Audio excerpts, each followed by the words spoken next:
if you go through life with a name like Fish, you have to be used to taking shit. Like she knows you. Oh, this is going to be easy. All right. Welcome back to the Bar Talk podcast. I am your host, Andy from Inebriart. I am joined today, as always, by our ever-present editor-producer, Fish. Yeah. Dan Mahoney from Stats in South Boston. It's happening. Jordan Chabot of the Speedwell Tavern here in Plymouth. Dude. And our special guest today, Chef Rossi, author of The Raging Skillet, WOMR personality. Welcome to the show, Chef. Thank you. I'm happy to be here. That's what you say now. Give it some time. Hey, listen, I have been a professional chef since the 80s. I'm used to being surrounded by loud men, so You'll fit right in then. So I reached out to you. I actually was listening to your show on WOMR, and I think the thing that caught my attention was, I believe you said something along the lines is I did the right thing and edited out all the F-bombs of what I just said, and I'm like, oh, maybe I should reach out to her for Bar Talk. But you are like a large-scale caterer. That's kind of like your main go. Right. So I figured we'd bring you on and we'd talk about catering and event planning from the business side of it and maybe take some listener questions later on. Sure. So what is the biggest difference between cooking for a restaurant and cooking for an event for, hundreds of people? Well, I think I can answer that question really well. Interestingly enough, I've just been writing about that subject because I tried to explain it to so many people. I thought, why don't I just write it down, and then next time someone asks me, I'll just go send. But I had been catering for several years when I first started cooking for a living, and I had worked in really big venues before I started my own company, like Avery Fisher Hall. So if I was going in to make lamb kebabs, we were making 5,000 of them. But then after doing that for a few years, a lot of the people I worked with said, well, you can't call yourself a chef if you've never worked in a restaurant. You don't have your cred. And so I thought, well, how different could it be? Well, it is crazy different. So I got my first restaurant job was at a supper club in Tribeca, where this guy got this brilliant idea to dump a ton of sand on a pier and turn it into a fake Brazilian rainforest. And so that was back in 1990, I think. And it turned out to be brilliant because people in New York, not so much now, but back then, they were so desperate for a place to be outside in the sun in the summer. So if they couldn't afford to get out of the city, they were just going to Tar Beach on the roof or just sitting on the sidewalk, praying for a little sunshine. And so they all ran out to this fake Brazilian rainforest thing. And he had thought he might get 1,000 people a day to drink, and he didn't really think anyone would go there to eat. And so he hired this fancy schmancy French chef who was chiffonading herbs and reducing sauces, and nobody wanted to go to a fake rainforest in the water to have chiffonaded herbs. They wanted beer and burgers and leave me alone. So very quickly, this huge amount of people started eating, and the French chef had a nervous breakdown behind the line. He literally had to be taken away in an ambulance. He started 86ing things. It's crazy. It's crazy. Holy shit. He started 86ing things, going, the swordfish is 86th, and the burgers are 86th, and I'm 86th, and you're 86th, and we're all 86! Off he went to the loony bin. So they did what they should have done in the first place, and they hired a really good short order cook from basically like a gourmet diner to be the chef. But then they started doing private parties and things like that. He couldn't handle it. And so they brought me in to be his sort of party chef and also work the line in the daytime for the lunch, which was supposedly the quiet time. And so I'd never worked in a restaurant before, and they put me first on the cold station, which was wise because I'd never worked in a restaurant before, and that was fine. But then it was just a whole new adjustment of my brain when they put me on the sauté section. So catering is like if I'm going to make a pasta for a couple hundred people, we're either going to have the entire thing pre-made hours ahead and warm it up, or we're going to have all the ingredients pre-made and we're just going to do a quick assemble. But really, it's like 90% of it is pre-done, and then you're like bang zoom in the last few minutes before you serve it. And with the restaurant, it's like everything was a la minute. Like 10 orders of pasta. Oh my God, I'm sauteing 10 frying pans. So it was a really hard adjustment. And the other thing that was unpleasant is like in catering, you do the party, it's a big rush for the dinner, and then it's over. In the restaurant, it's like back and forth, highs and lows. It might be a busy hour, but it can be busy 6 hours. And so for me, I found it immensely more painful. That and the fact that the Brazilian rainforest did not have any running water. So we had all portable water, and we cooked out of a camper, and we didn't have bathrooms. We had porta potties. And, I'm going to say something really not feministic and not about women's rights, which is like a woman, should be equal to a man, especially since we're better, no offense. But when it comes to using a bathroom, we need a nice bathroom. Like the porta potty things are not any place for a lady. So it was fairly terrible. So I did the restaurant thing for a few years, and especially after that job, after feeding 1,000 people a day from basically a movie trailer, the nice thing was that catering never felt that hard to me. Because even on like the most difficult days, I say, well, it's still not as rough as it was at the Amazon Club. That was like the high point of rough. And it also got my speed up, because with catering, there was really only 1 hour when you had to be fast when you were preparing for the dinner. But along the way, you could kind of start to relax a little bit.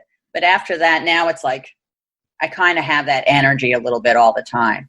I've had people come work for me who are only trained as line cooks, and they think it's going to be like a picnic working for me. And they found it to be more difficult. They were like, screw this. I'm going back to being a line cook, because they just kind of felt like suddenly feeding 200 people all at once within 15 minutes was too much for their nerves.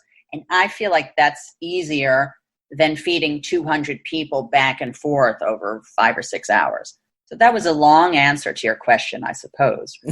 That's cool. Yeah, Jordan, you were worked in a catering type of establishment. Would you say that's fairly accurate to what I was getting acid? When she was talking about saute, I was getting acid flashbacks. I was always front of the house when I worked at that restaurant. I was at the Venus de Milo restaurant for 9 years out of Swansea. They're a giant restaurant. They're still open. I worked more in the dining room area, and I loved the food out. It was intense. It was like the military for restaurants. It trained me. I learned the facts of life at the Venus de Milo restaurant. But that sounds like a book. Yeah, it should have been a reality show. I mean, there were 200 people, all in tuxedos, running around. Like a bunch of 16-year-old delinquents like myself, and I just remember the most talented, the most difficult job in the whole place was always saute, and Chef Steve Labrie was the only one that could handle it. So the guy had to work 7 days a week. And when you said 10 pasta dishes and you got 10, I just pictured Steve. And man, I used to watch him with awe. We would have 40, 50 tickets on the board. The dining room sat 300 people, and it was all higher up, that old school chicken cordon bleu, right, Alfredo, all that stuff, and lobster Newburg and all that. I would watch him just do 30 things at once, and it fascinated me to watch that kitchen brigade. I've never seen anything like it. So you just describing that, I have full empathy for you doing that. Well, see, I have to just tell you though, as hard as it was, that was the easier hot station in that restaurant. The hardest hot station in that restaurant was the grill station. And so that's because it was like thousands of yuppies, and they all wanted burgers. Grilled burgers would be like 100 orders of burgers. And the grill man was this African guy who could tolerate enormous amounts of pain. But he would get an order, and it'd be like fire, 10 burgers medium, 4 burgers rare, 3 burgers well, And I would just be like, I was just losing my brain hearing it. So I would do anything for anybody so long as they never made me work the grill station. Everyone's getting medium. Yeah. It'd be like, everyone gets medium. That's it. We do our burger nights. Well, when we were open, we had our beer and burger Thursday where we practically gave a burger away. It was a nice promo we did to get people in the seats when we first opened, and we just didn't have the heart to take it away. And I've worked grill some of those nights, and yeah, you'll have 60, 70 burgers on the board, all different temperatures, all at once. I mean, it's painful. It's really painful. It definitely is a good word. I bow to you, sir, because that's the one thing. I mean, luckily, I never had to do it. I managed to do everything else well enough that they were like, oh, leave her on saute. She's good on saute. Then I'm like, the chef hated inventing the daily specials, and that was my favorite thing. So I made sure to like invent all the daily specials so he never had to use his brains again. And they were so happy they never made me work the grill. Yeah, let me ask you, kind of have that. Sorry, Andy. Go ahead. Oh, that's all right. Let me ask you guys this: do you feel that events like that are kind of higher stakes? You know, if you get one pissed off person because they get the wrong burger, you're dealing with one person. If there's an issue in a catering, you could have 100 people pissed or a bridezilla. So is it more higher stakes? Well, listen, if you have a dinner and you're serving filet mignon. A lot of people want their filet mignon rare, and a lot of people want their filet mignon medium rare, some well. There's all different things, but most people really would be perfectly fine with medium rare. And so, because you cannot be taking temperatures when you're doing a dinner for 200 people, you just can't. And your kitchen may very well be 2 folding tables under the Brooklyn Bridge. I mean, you're like, hello. So we just cook all the filet medium rare. And then naturally when you're carving it, the ends will be a little more cooked and the middle will be a little more rare. And so you can appease everyone with their issues. And if some yahoo's insisting on their food more well done, then you just throw it in the proofing cabinet and send it back to them. But for the most part, most people would just be fine with medium rare, and it sort of ends the conversation. The best, like the cushiest Disneyland kind of jobs for me are ones when I can do something like a barbecue brisket as an entree, and then you don't have to ever think about the temperature. All it has to be is warm. I mean, that's like heaven. Unfortunately, I can't talk every single person that hires me into the barbecue brisket, but I do try. Lasagna and spaghetti, mashed potatoes. Right. Should have had lunch before this, man. I know, I'm getting hungry. I swear to God, I'm just thinking the same thing. I'm like, damn, I can go for a good steak right now. What I can tell you is that being a large event caterer, I mean, 90% of our business are weddings. And then we do bas mitzvahs and bar mitzvahs and cocktail parties. But we almost never do an event that's smaller than 100 guests. And so when the CDC made the announcement in March, no large gatherings more than 50 guests, I mean, that's everything we have. And we had a huge wedding season booked because everybody wanted to get married in 2020. I mean, 2019 was actually a really dead year for us.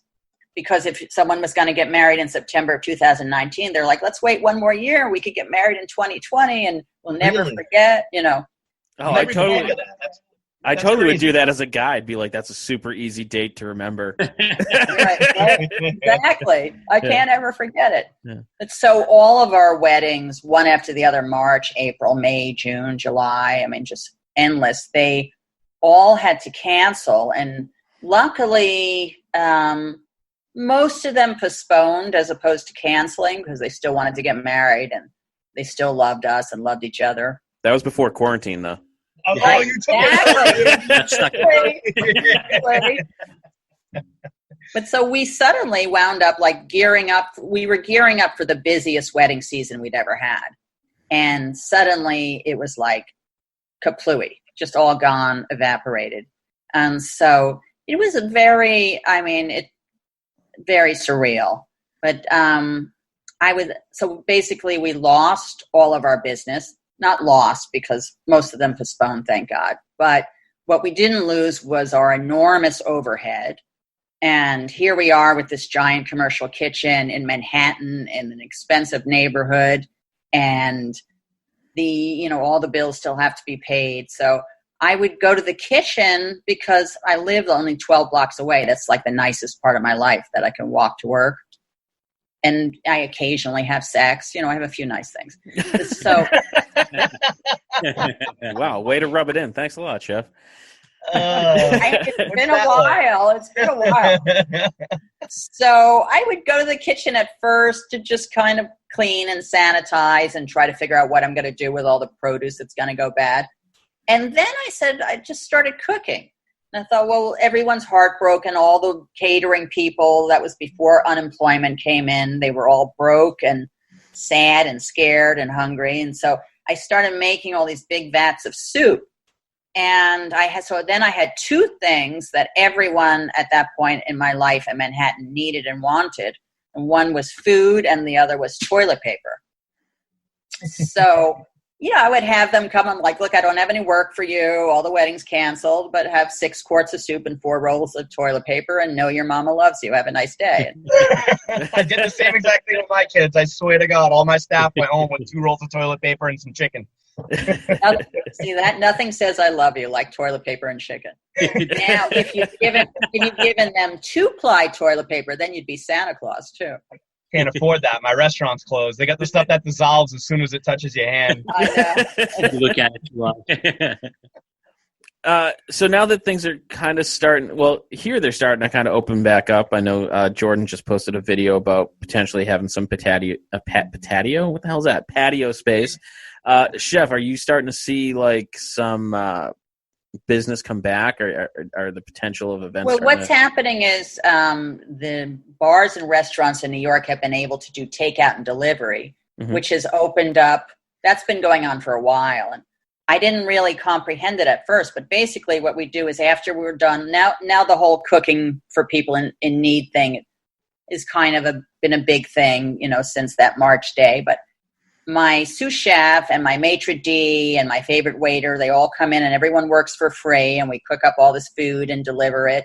And afterwards, we go to this bar on 7th and B where this sexy little tattooed bartender gives us all really lethal drinks, and we drink them in public in front of the entire police department, it seems. And it's perfectly okay, that's kind of fun. Drinking in public is kind of fun. Supposedly, it's fun. Normally you can't do it. I don't know. Can you drink in public normally where you guys are? No, but they've Not definitely legal. turned the other cheek now. They're not paying attention. They don't care. It's fun, right? Yeah. Having a margarita in front of the police. It's fun. Oh, there's so all these parking lots that used to be just stuffed and jam-packed. Parking's like a big hot button issue over here in Plymouth, but all these parking lots are empty now. There's tumbleweeds, but you got people tailgating in the fucking parking lots. They're there like every day. Every day. It's unbelievable. They got a cooler, they're just blasting music, and they're out in their lawn chairs in the middle of the parking lot. Why the hell not? Who cares? You know what? It's great. It's The end of great. the world. I think that's the answer to everything. New York's going to start letting outdoor dining happen, I think, on June 15th. Yeah, which we have will that help a coming lot of people. tomorrow. Today. Right? Today's first day. It's, Today's Monday. Yeah, okay. is this starting today? Yeah. I think the Here- outdoor dining tables are starting on the 15th. Oh, I I forget. think here in Boston. Massachusetts. Yeah. Yeah. Oh, okay. Yeah. But you know what? Everyone's been doing outdoor dining by getting all the food and sitting on the sidewalk in front of the restaurant. So they've sort of commandeered the entire sidewalk. So it's better if they put a few tables out there. They at least know it works now. It doesn't affect us because we still need to have these large events. But as of now, I have weddings booked in August and beyond. Some have postponed or shrunk in size. Like I had a 200-person wedding that shrunk down to. They were a 200-person wedding in a beautiful space in Long Island City, and they changed it to a 50-person wedding in their mother's backyard, which is not as exciting, but at least it's still happening. So we're ready for everything. Imagine getting an uninvitation from a wedding. Like, I know you were invited, but now Corona's here, so we're still getting married, but you can't come. yeah, you didn't make the cut. How many of those I do you have think they had blamed all on the these other? different. I've had all these different ideas of things to try. Obviously, the waiters would all wear masks, and the chefs, all the staff would wear masks, and the guests would be encouraged to wear masks. But I thought there's cute ways, like if you're stuck with that, if your wedding comes up and Corona's still around and you still have to wear a mask, the bride and groom could really play with that. They could design the mask themselves. You know, they could have everyone at the wedding wear Incredible Hulk masks or something like that. Or if they are in the kind of people that like to do monogram napkins, they could be like, you know, Larry and Michelle's wedding on a mask. I mean, the monogram face mask kind of thing nauseates me a little bit, but there's people who would like that. I'm not a monogram kind of chick. Like we're funky caterers. Our clients don't usually want to do that. But you could also just decide to have a costume ball, like have your wedding be a wild, like a Halloween theme kind of party or a costume party or Game of Thrones party or whatever. And then the mask would be appropriate. It's really smart. I probably would have like worn like a Ryan Gosling mask, so like my wife would actually think she married up. You know what I mean? You'd be like, I really want you now. Yeah, I mean, I definitely married up, but I did. But I think she's having some regrets 3 years in. And you know, Ryan Gosling is not all that. I mean, he has a nice figure, but he's good abs, but he's not so drop dead gorgeous. I think I might skip out on the Game of Thrones themed wedding, though. Yeah. Didn't work out so well. Huh? No, just the only wedding I can think of is the red wedding, and that's not really how you want to have a wedding. Right, no, and then also people tend to not live on that show anyway. Yeah, oh yeah. Yeah, that's true. But I've had a couple of Game of Thrones themed weddings. That was, I think, they happened before the red wedding, though. I don't think anyone asked me after. Yeah. Do you do a lot lot of the poppy going around? What's that? Do you do a lot of milk of the poppy? Oh. Sorry, Andy. That's all right. Damn it, Zoom. Do you do a lot of themed events like that, or No. I mean, we're known as like the alternative caterer, so people who want to do something different and funky, sort of rebellious, will usually contact us. But sometimes that does lend itself to sort of a theme. Like I had a goth groom who was a lead singer in a goth band, and he wanted to do this wild wedding that was kind of felt under the theme of The Princess Bride. Mm-hmm. And it was in this 200-year-old, really funky old space, and there were vines and black light. And then he had a Kiss cover band, only everyone in the band were little people, and they call themselves Mini Kiss. Oh, I've heard of them. Yeah. I think they're kind of well known, actually. Yeah. And so I guess that was a theme. I had another one that happened on Halloween, and bride brought in an entire group of drag queens to do Thriller, Michael Jackson's Thriller. You know, it's like sometimes that kind of stuff is cool. Do you spend a lot of time then changing, like do you offer special menu items for that you normally wouldn't offer? Well, what I learned when we were having that conversation about what's different between catering and restaurants, because of that job, I thought restaurants were, for me, a terrible combination of high octane stress and mad boredom. Because I'd be making, you know, the Russian ravioli, let's say. I had it in one of the restaurants I worked at, and I had to give it to you really, really fast. But it was like the 1,000th time I made it. You know, I was like, oh my God, kill me now. I got to make that thing again. So the first thing I decided after I went back to catering was that I would never have a preset menu, that all the menus would always be written to order, and then I'd never get bored. Mm-hmm. And so, I mean, people will go to our website and look at sample menus and be like, I want that and I want that. So a lot of things will make a reappearance. Like, you know, that brisket makes a reappearance because I'm always selling it. But every time I go to work, the menu's different. And there's always a story around it. Like I had a wedding where the bride was German and wanted German food, a bratwurst. And the groom was Indian and his family wanted vegetarian Indian food, and they wanted the wedding to combine everything, which is not so easy to do, but so it's always a good challenge. Jordo, you guys do, and this isn't a shot at you guys, I eat there all the time, but you guys do just basically chicken burgers and wraps. Like, how do your staff have to combat that boredom of doing the same thing over and over and over and over again? Hey, you know, it drives me nuts because, I mean, we don't hire trained chefs. We hire good people with good personalities, and then we train them how to fry chicken because our menu is so simple. But me, I'm bored. I've been doing restaurants like this since 2009, so I'm bored doing chicken and burgers all the time. So that's the specials are usually me. But I get really frustrated because I keep telling these kids, because you can tell, like, they get a little bored with just flipping burgers and frying chicken all day, and I'm like, guys, come up with a special. I'll get the ingredients. You just got to get me the recipe, and you got to do the work. You got to prep it. I'm not going to do all the work for you and then give you all the credit. So they're getting a little better at that. At least they were before all this. But the special sheet is where we shine. That's the fun right. part. That's where you have the glory. Oh, it's the best when we come up with different wing sauces, and they're always current. Like that, we were talking about Donald Trump before all this, and we love busting his balls. We had a Kofefe sauce that came out like a year ago. Kofefe, when he sent out that tweet where it sounded like his medication skipped or something. He always sounds like his medication skipped. But it was a coffee chipotle sauce that we made, and we called it Kofefe, and it was awesome. Like, just little things like that to stay current and fun and show your personality. That's what this is all about. I always order the specials. I know people are like, oh, don't order the specials because they're just cleaning out their walk-in and making up specials. I'm like, yeah, but that might be the only moment that chef or whoever designed the specials really gets to do something fun and different and new. And, you know, I mean, I know I always lived for the specials. So it's your chance to, like, play. Could not agree more. And I think that the days of old have kind of gone. I think specials now are more to not have to reprint your menu every day. It's not about emptying out the cooler as much as it was. I mean, at that big restaurant, I saw them put Cajun seasoning on something 4 times before it got sold. So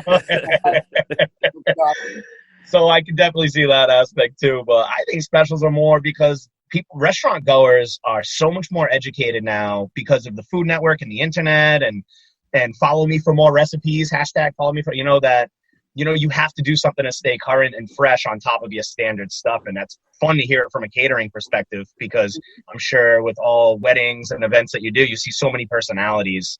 Oh, yeah. Tease that stuff out of you, which is pretty awesome. Bratwurst and kebabs. I mean, come on, let's go. It's a good challenge. I think catering is like, at least being a wedding caterer certainly is like 90% being a psychiatrist and 10% cooking. Because there's like so much mishigash. I think it helps that I'm Jewish because I'm used to, I mean, as a Jew, being neurotic is just part of the fabric of who I am.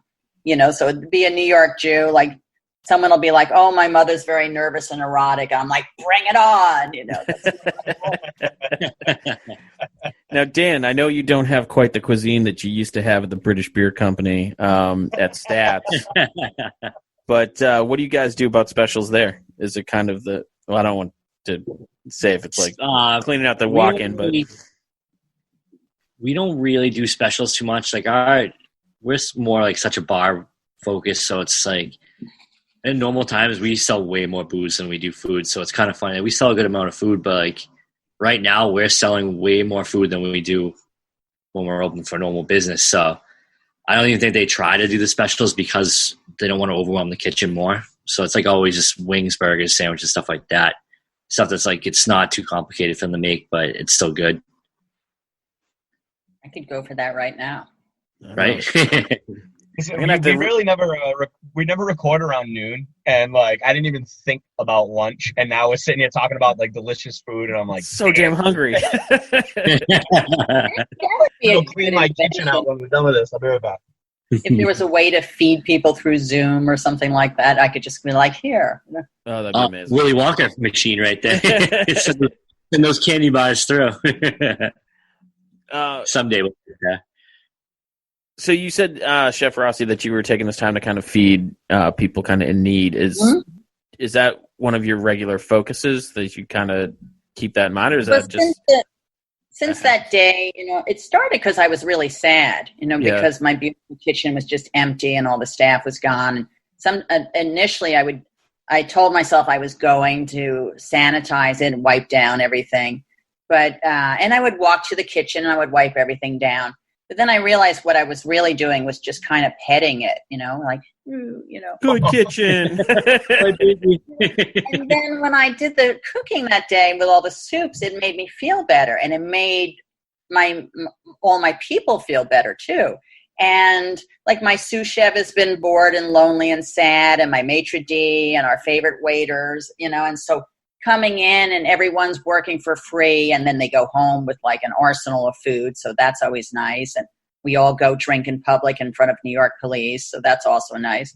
Well, it's that comfort food thing, it's like I order out more now than I ever have. And I kind of tell myself it's so I can support the local guys, but it's partly because, it's something about having food made for you that is kind of like, I didn't have to do anything. And I get to, pop in and see Jordan or Jim Casey or somebody and grab some food. And, and our list sort of has been growing organically. Like it started with out of work catering members who lost their job and didn't have unemployment. And initially they were really broke because they were living check to check and all the checks were gone. And it took a while for unemployment to come in.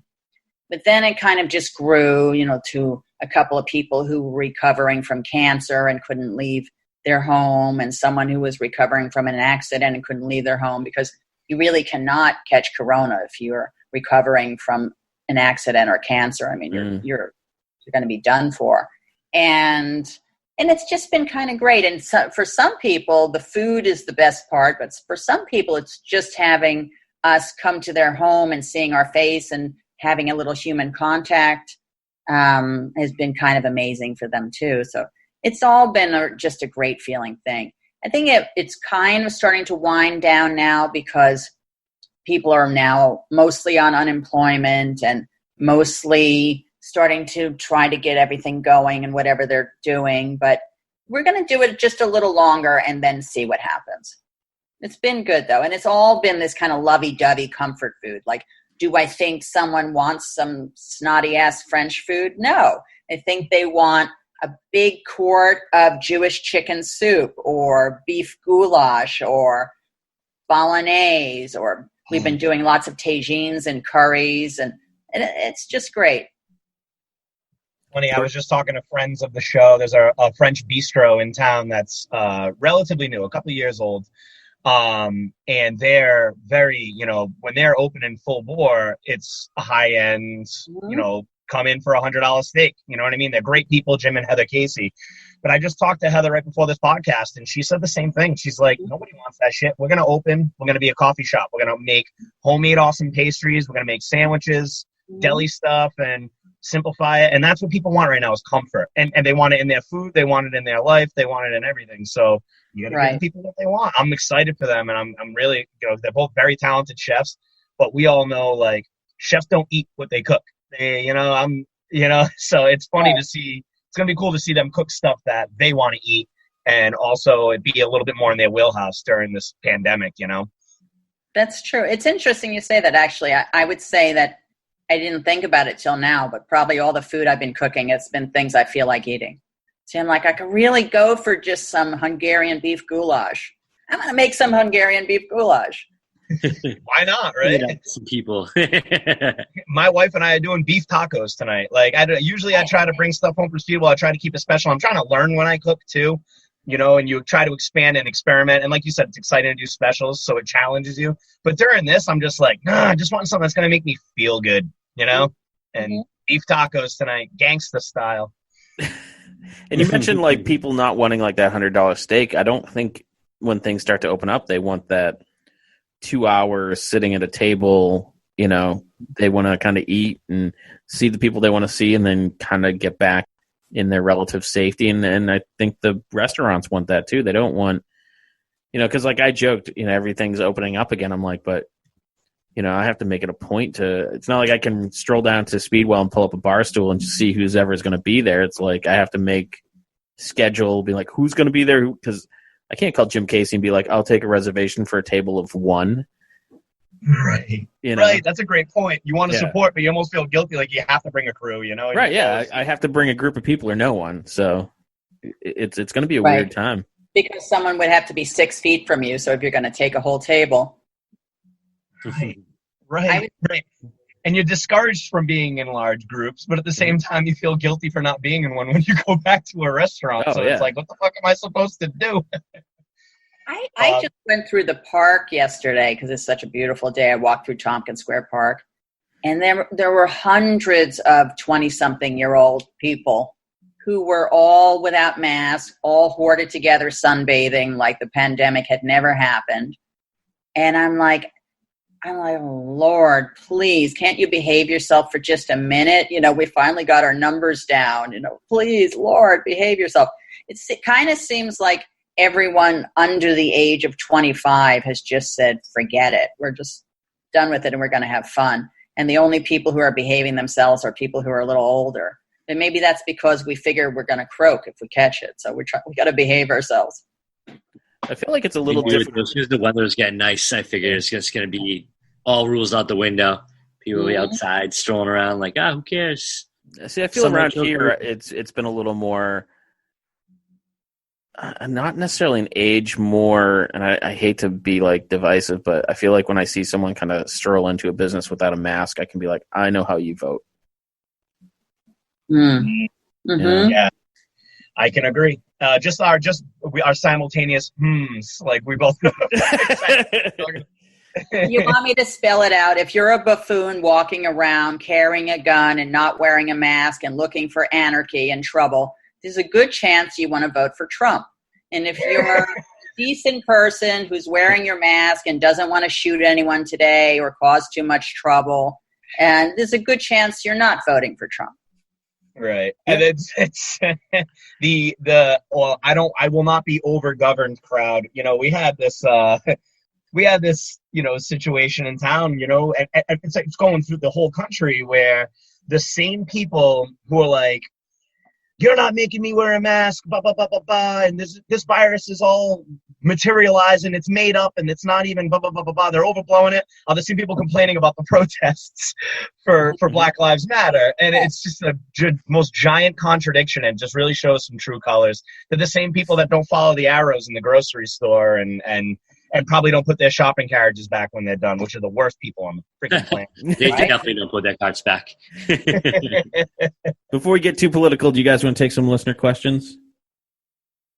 Let's do it. So, Chef Rossi, this is Dan Mahoney's favorite part of the show because I have to try to pronounce people's names.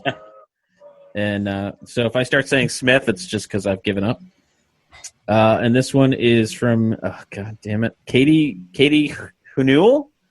And she says, a bar manager here, what kind of things are y'all doing to be creative with sales with a kitchen during this time? We've been doing family-style meals, but looking for some other ideas. Was that question for all of us? Yeah, just for everybody, kind of whoever has something to weigh in.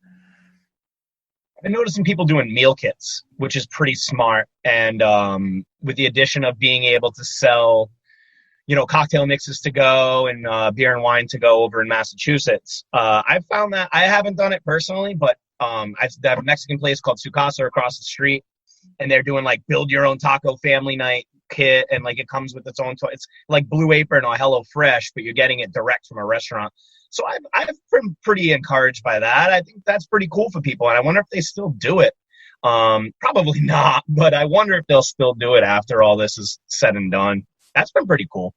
I saw a caterer was marketing that we have a mixologist. Sore subject. I know. I'm with you on that one. I'm like, I want a dive bar. I don't want a mixologist. But, a lot of people like, we want a mixologist who's going to do that. And so the mixologist will design some fancy schmancy drink. And then they'll sell the recipe with all the ingredients. Here's the lavender sugar, and here's the simple syrup, and then you construct your own thing, whatever it is, your purple martini. We don't do that, obviously, but I've seen that, and I've heard from this store that we went by, they sell exotic ingredients for mixology kind of drinks, and they said that actually has been selling. They're in kind of a rich area of the West Village, so the snooties have been into buying their mixology cocktail kits to go. And I'm like, oh my God, get over yourself. Just give me some Tito's vodka and a little club soda and tonic, and we'll call it a day. That's it. It's not complicated. This sphere of ice was frozen while Mercury was in Gatorade, and something is hard for me to dump. People come and meet with me, and they're like, "Can we have a lavender infused simple syrup with a this and a that?" And I'm just like, I have to be really nice, but meanwhile, I'm sort of falling asleep in my head, you know. Chef Rossi, we have like this, the one hate mail we ever got was because of an incredible rant that I went on about how there's no such thing as mixologist because you can't go to school and get your degree in mixology. Like you can't, like there's no such thing. Like there's no doctorate for making drinks. And we got a hate mail from somebody that called me a douchebag, but didn't know how to spell douchebag. We've had a lot of fun with that one. So when you just brought up mixologist, everybody looks right at me and I'm like, oh, no. Jordan. I was a bartender for 5 years before I ever started cooking for a living. And I loved it. It would always be these neighborhood bars, you know, kind of like Cheers, where the same 30 regulars every day. And I loved inventing drinks, just like the way I loved inventing specials when I worked in restaurants. And so when I have clients, I love inventing drinks for them, like he's Cuban and she's Jewish. What can you do? Well, you know, we'll do a Cuba Libre with a matzo ball. I don't know. You know, it can happen. Anyway, you know, and I get, you know, that people want these fun signature drinks. But really, you know, the whole mixology craze is just a bit much. We're basically talking about a really good bartender who wants to do some unusual, you know, exotic ingredients, and that's what they are. But the mixology thing means that you'll pay for it. You can tell Chef Rossi's a radio professional because she's segueing into the next question without realizing it. This one is from Logan Batiste. Right now, I'm at a crossroads in my head about daily feature for alcohol. Do y'all think it's better to have a different cocktail list every day, or should I stay consistent with 5 to 7 cocktails that I put up there? I'm assuming it's on some sort of chalkboard. So should they change up the cocktail specials like you would weekly or daily specials for food, or do you keep your same signature ones? If you change your cocktail menu every day, your bar staff must hate you. I was like, Dan, you're the king of doing the chalkboard specials when you were at British Beer Company. And I'm picturing you doing that and mass exodus of staff. Oh, absolutely. All right, guys. Today we're going to spend 45 minutes learning how to make this simple syrup and all that. I mean, if you change it every day, how can you learn to make a good cocktail? I think you should at least keep it like, you can change your cocktail menu up as much as you want, but like keep it on for a little bit so you can at least master it and make a good one, and then you can move on to the next one. But would you change them as hardest thing? Would you change them as frequently as you change your food specials, or would you just be like, these are our 5 or 6 signature cocktails, and that's what you get? I mean, I think the quickest I would do is like maybe once a week, but I think even that's kind of tough. It's a short, because people are going to still want the old ones, I think. I don't know. You know, I'm not in the bar business anymore, although I miss it occasionally. Not that often, once in a while, usually when I'm thirsty. But when I used to be a bartender, my favorite thing to do would be to just have a basic drink that was always there with a slight variation every day. So if I was doing frozen margaritas, I always liked making frozen margaritas. So I'd put a blackboard outside the margarita of the day. So it's basically the same margarita every day, only one day it's with strawberries and the next day is with mango. And then that's something you could change up every day without making for sure. Yeah. Too mental. My favorite drink you used to make is called Stuff in a Cup. It's whatever I felt like making you that day. But it was always like, you said the same kind of base drink, but it's just like, oh, well, let's try this combination of stuff today. And I like that, Stuff in a Cup. Stuff in a Cup. That's what I kind of thought the first time I bought a bra, honestly. Stuff in a cup? Stuff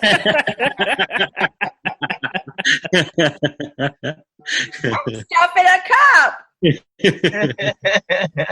So this one here is probably more of a catery kind of thing. So this one, Katie Galvez, is there a way to pre-cook poached eggs and then reheat for serving? You know what? We went through that a lot when I was at the Amazon Club, because when we would, that's that same Brazilian rainforest place, because the brunch was really popular. And it was so painful to just get the hundreds and hundreds of orders for poached eggs of a million different kinds of Benedicts. So, and you kept dropping the eggs, and some would work and some wouldn't, you know. And so finally we started putting a little more vinegar in and pre-poaching them, and then just kind of having them at the ready and then dropping them, and they only needed a second, you know what I mean? But I've never tried it for catering, because I only did it at the Amazon Club. But I don't see why it couldn't work. It wouldn't really work too well for a slightly undercooked poached egg that a lot of people like, because if you're going to pre-do it and then drop it again, you're going to probably get a well-cooked egg. But if you're okay with that, it's my opinion. Okay. My mother-in-law, I've never seen this before in my life, and maybe it's something that everybody does, but she would crack, when she does brunch for like Easter or Mother's Day. Yeah, she cooks on Mother's Day, no matter how much I try to fight her on it. But she'll crack eggs inside small sandwich bags and boil them in the sandwich bags, and then put them in like a cupcake tin. And then she has them just kind of stored inside these bags. And then when you're ready to go, you untie the bag and you have it there. But I don't know how long you could hold that for. That's the thing. And when you're talking about like you were dealing at the Amazon Club, like if you're doing like 100 or 200 of those at a time, I think you're right. By the time you get to the end of that egg run, you know, that the 50th or 51st egg, that's either going to be nasty, you're not going to be able to reheat it, it's going to be cold, or it's going to be overcooked, just from kind of sitting there, you know. They're going to wind up being like definitely, well, you know, a well-cooked poached egg, not an under egg. You're not going to get that glorious yellows bursting out. You're going to get instead. Cheese whiz. This one comes from Yazira Salvador. Sorry, Dan. Do this to yourself, dude. I do. You were so close. I got Yazir right, I think. Does anyone have advice for how to package soup that are hot? How do we deliver in the safest container, or what precautions can be taken? I generally appreciate any feedback or advice. We do all ours in plastic quart containers, but we're not trying to give them to people hot. I mean, we just pack them up and everyone takes them home and they wind up heating them up again. So how you could possibly send out a hot soup that by the time you delivered it to someone and it's still hot, it would have to happen pretty fast from the stove to them. So I can't tell you how to do that part. I can only tell you that the quart containers have been good for us. Yeah, we use the same thing. Yeah. Yeah. They're durable. I don't think they're environmentally correct, though, really. No. And we try to be green about everything else, and the only thing we can't come up with a green option for are those plastic pint and quart containers. Everything else falls apart. I'm curious to see how that goes as things reopen, because I know a lot of guidelines are saying, you know, disposable menus and, you know, cutlery and stuff. And to me, it's like, I understand why they're doing it, but how much of an environmental impact is that going to have? And when That's a good point. And when do you say, okay, now we're done? Yeah. I've set up my dining room because obviously we're not going to be able to have all the tables. We're not going to be able to use all the tables we have. So I put a little station like in the middle of the dining room, like I guess you call it a sanitation station.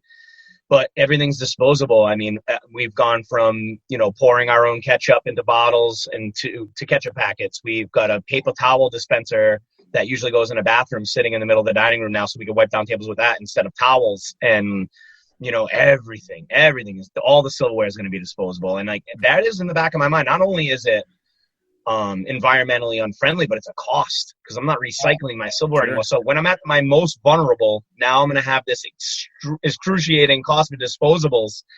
It's going to be tough, man. It's going to be tough. It's going to be interesting. Hopefully it doesn't last too long. I thought about when we start catering again, doing those bamboo forks and plates that are environmentally correct, you know, and everyone loves them and they're nice looking, but they're also really pricey. I mean, it can be like $5 for a little plate or something, or a little set. I mean, they can really get pricey. But that, at least you wouldn't be ruining the earth while you're doing it. You know, all the avalanche of plastic forks and knives and things. That's kind of deadly. It's a hard balance because you want to survive and you want to be able to get back to where you were. Right. But at the same time, you feel very guilty for not being environmentally conscious. And, I'm not going to say we've ever used, we probably could have always been better about using compostable and other more environmentally friendly items. And we weren't. And, it was we just didn't go through a lot of disposable stuff. And so you didn't now coming on. Now I feel extremely guilty, but I'm like, I haven't made money in 3 months, so can I really afford a $5 bamboo container? Or it's going to be tricky. It's going to be so tricky. But if it stays disposable for a while and we find that we're starting to make money, that's something I'm definitely going to explore because I don't want to lose any more sleep at night than I already am. Yeah. No, I know. It's hard. It's like you can only have so many terrible crises at the same time. But unfortunately, 2020. 1 year today. Oh my God, we have Corona. We have an orange monster right now. So we got a lot going on. Didn't I see earthquakes in Yellowstone? Australia was on fire a couple months ago. Oh yeah. Don't we have an asteroid on route to visit us pretty soon this week too? I'm pretty sure there was one the size of the Empire State Building that's supposed to be visiting us this week. He's not that fat. I mean, they said he was obese, but he's not that fat. You can't tell because he's always wearing Spanx. But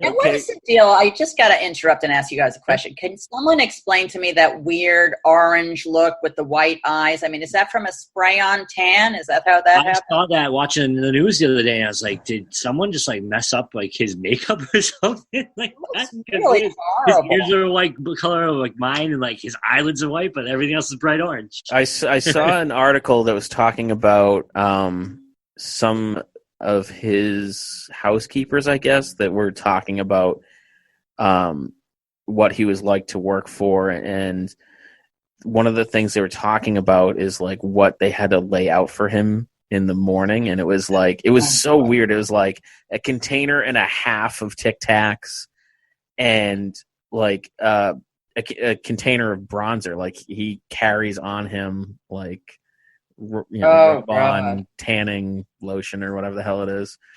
So it would be hilarious if they slipped him the one with glitter by accident. Or just start no wonder you're so homophobic. You're gay. Why didn't you just come out with Mike Pence and then you could leave us all alone? I know, seriously. And yet, all this stuff's going to come out about the child sex ring, and you're going to find out he was one of their number one customers, which is terrifying, but it's insane, man. And that's the guy that's the leader of the free world right now. I mean, I think if it was up to me, I would start to tint it with food coloring, but slightly. So over the progress of time, he gets greener and greener and greener. Turn him into a tomato. I got absolutely disgusted picturing that, honestly. I remember get some hate mail out of this. No problem. Maybe you think we'll get hate mail over this? Unfortunately, I think most of our audience is with us, but you might have a couple people that are like, "Oh, you guys are getting political all of a sudden." You know what? We've been begging for hate mail for 3 or 4 weeks now. This is probably the fast track to it right now. Let's go. Bring it on. I get in trouble all the time. When I talk about my sister or my mother were completely out of their mind, and so I should say, well, my sister has some issues, some mental health issues, but that takes a long time to say, and it doesn't describe my sister. So I say my sister is fully blown crackers. That describes my sister. And I'll always get someone going, that's not a proper way to talk about the mentally ill. And I'm like, no, it's not a proper way to talk about the mentally ill. You're right. But it is a proper way to talk about my sister. I just have to. If you ever met my sister, you would agree very soon thereafter. That's so good. Nice. Okay, Chef Rossi, this is our last call. This is kind of our closing of the show. We go around and everyone kind of gets the opportunity to plug whatever they care to plug. So I'm going to put Jordan on the spot and put him up first. So Jordan, last call. I'm going to probably steal Chef Rossi's, which is awesome, but I just bought 2 copies of her book, Raging Skillet, and I'm going to raffle one of them off here at the Speedwell because we have our mug club and we raffle off a prize every week, and I'm going to read the other one. So go check it out on Amazon, Raging Skillet. You can get it on Kindle. I've seen it digitally available in other formats as well, but I got the paper because I'm old school. So if you've enjoyed this interview today, which I have thoroughly, please go check out her book. Stole it from you. Now what are you going to do? I think that's the first time I've been attracted to a man in like 40 years. Jordan, it's all that weight you lost. I know, I'm down 40 lbs. Nice. You look great. Thank you. Chef Rossi, now that Jordan stole your thunder, do you have anything to promote? This is your last call. What do you want to shout out? What we're all trying to stay in business. Like, I guess you would say, I think we're all like mom and pop businesses, for lack of a better word. We're all just trying to get through this and stay in business and do the right thing for our staff and ourselves and keep everyone around us safe.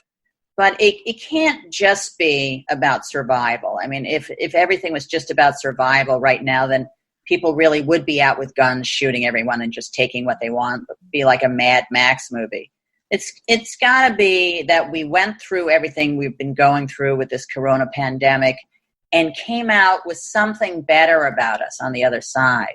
I mean, if there could be a silver lining, if we could have learned to be a nicer, gentler, better people, maybe more love with people that we don't normally spend time with. I mean, I'm doing a whole bunch of things that I normally wouldn't do, noticing flowers. I mean, I'm too busy to notice flowers. I'm like, look at the pretty flowers. Were they always there? Yes, they were always there. You were just running past them. So if I could have a wish after everything we're going through is that between the Black Lives Matter movement, the terrible atrocities the African-American community has suffered for 400 years in this country, if that could please God get better, if people could be nicer and kinder and gentler and more decent, and if maybe we could get rid of the orange pig in the White House too, then I'm not going to say it'd be worth it. 100,000 people died, but at least there'd be a little silver lining. That's all I got to say. All right. Dan Mahoney. What do you got to follow that up? I know. This is usually where you plug the art contest in Jordan's bathroom, but right? Will that be opening up again, Jordan? Of course. Yeah. I just repainted all the walls. We got a clean slate for everybody drawing their dicks in there. Come on. I mean, the only thing I have to promote is we're opening up a parking lot patio in South Boston. So, come sit outside and social distance. I think it opens up Wednesday, whatever the date is. I don't even know anymore. June 10th. Today might be Wednesday. Who knows? Nice. But yeah, like I said, make sure you come out as a better person. Take something at least from it. Don't come out a jerk. Fish, what do you got? I haven't spoken all episode. Why are you dragging me into this? Because you haven't spoken all episode. You're too quiet. I'm just reminding people you're there. I won't be here. Don't worry. I won't be here. Oh, you're going to edit yourself out? I was never here. Would you mind if I asked a question? I've been wanting absolutely. to ask. Sure. Why do they call you Fish? It's not as interesting as you'd hope or want. It literally, I used to sell seafood, and I've got a very common name, so it kind of settled on, hey, which Mike are you talking about? Oh, Fish Boy. And 2 syllables too much for Andy, so it just became Fish. Yeah. That's essentially it. Like, people be like, I saw Mike today, and I'd be like, which one? And they'd be like, Fish Boy. I'd be like, oh, okay. And then I made the mistake of answering to it, and then I was stuck. I like it. Well, if you were Fish Boy, that would be a little bit of an odd name, I think. You at least got a superhero suit, I think. What's that? You have to wear a superhero suit. Nobody wants to see me in spandex. He was Fish I Boy. I think a sea bass from Dumb and Dumber. I think it kind of sounds like rugged, you know what I mean? Fish, And then you meet him and he barely talks, and it's like, you're not a fish, dude. Like Kanye West, fish sticks. Wait, I know you're like Silent Bob. Right. Yeah, but Silent Bob says something profound at the end. Ah. All of them bring you lasagna at work, baby. All right. Since we give fish a hard time and that makes my day, I am going to say the one thing that I've been saying for a long time is there's only really one problem in this country, and it's education. So support your educators. They're going through a tough time with this remote learning. People are trying to teach their own kids. I feel like if we really, truly, and honestly educated people and looked for real answers, not something to defend our side of the argument, that the world would be a lot better place. So be open-minded, support your educators, get an education, learn something. I think that's how I'm going to end it. So if you listen to this, thank you for listening. Thank you, Chef Rossi, for joining us. It's a lot of fun. I feel like you're an honorary Plymouth resident because I feel like you fit right in. And so if you enjoyed listening, you can email us at bartalkcast@gmail.com if you have questions, comments, or complaints. We do love those complaints. Those are always fun. You can find us on all the social medias at bartalkcast. And I think that kind of does it. I think that's pretty much it. Anyone else got any last minute? Oh, that was so much fun. I was intimidated by your resume, Chef Rossi, but I want to rage and have a beer with you when this is all over. You've been awesome. Are you kidding? That's all. I'm like, I want to ask both of you guys, like, when I come visit you, can I have free drinks? I want to have some drinks. Absolutely. I'll definitely Jordan's bar. Yeah, I just want to party with you. Dan, that's not right. We'll drink for free at New World. Yeah. Oh, perfect. Yeah, that's what Carl gets for not being here. Yeah, exactly. All right. I'm down. I'm so down, Chef Rossi. Drop me a line next time you come into town.